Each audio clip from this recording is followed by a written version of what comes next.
So welcome back to channel. 2025ல தமிழ்ல இருந்து எடுக்கப்பட்ட நடு சென்டர் அப்படின்ற ஒரு ஸ்கூல் டிராமா சீரீஸை பார்த்தீங்கன்னா இப்போ ஜியோ ஹாட்ஸ்டார்ல வந்துட்டு ஸ்ட்ரீம் பண்ணியிருக்காங்க. இந்த சீரீஸ்ல டோட்டலா பார்த்தீங்கன்னா 3 எபிசோடு இருக்கு. ஒரு எபிசோடுமே 40ல இருந்து 50 மினிட்ஸ் டியூரன்ஸ் கிட்ட வந்துடுது. சரி, இந்த சீரீஸோட கதை அப்படின்னு பார்க்கும்போது சீரீஸ்ல வர நம்ம ஹீரோ பார்த்தீங்கன்னா ஒரு பேஸ்கெட் பால் பிளேயரா இருக்காரு. இருந்தாலுமே இவருடைய பழைய ஸ்கூல்ல நடந்த ஒரு சில பிரச்சனை காரணமா இப்போ புது ஸ்கூலுக்கு வந்துட்டு ஜாயின் பண்ணிருக்காரு. இந்த ஸ்கூல்ல இருக்கிற பசங்க எல்லாருமே அடிக்கடி ஜாயிண்ட் அப்படின்னு சொல்லிட்டு பயங்கரமா சுத்திக்கிட்டு இருக்காங்க. இன்ஃபேக்ட் நம்ம சீரீஸோட ஹீரோ கிட்டமே பாத்தீங்கன்னா இவங்க வந்துட்டு ஸ்டார்டிங்லேயே ஒரு சில ப்ராப்ளம் வந்துட்டு கிரியேட் பண்ணிடுறாங்க.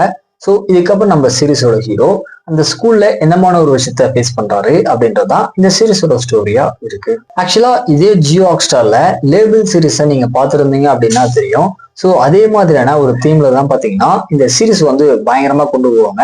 இன்ஃபேக்ட் சீரீஸ் ஃபுல்லாமே பாத்தீங்கன்னா ஒரு ரியாலிட்டி அப்படின்றது பயங்கரமா இருக்கும். தென் அந்த ஸ்கூல்ல நடக்கிற ப்ராப்ளமா இருக்கட்டும், அதுக்கப்புறம் நம்ம ஹீரோட லைஃப்ல நடக்கக்கூடிய சம்பவங்கள், இது எல்லாமே ரொம்பவே யதார்த்தமா இருக்கும். ஸோ ஃபைனலா வந்துட்டு இந்த சீரீஸ் பாத்தீங்கன்னா கண்டிப்பா ஒன் டைம் ட்ரை பண்ணி பார்க்கக்கூடிய ஒரு தரமான சீரீஸ் தான். ட்ரை பண்ணி பாருங்க.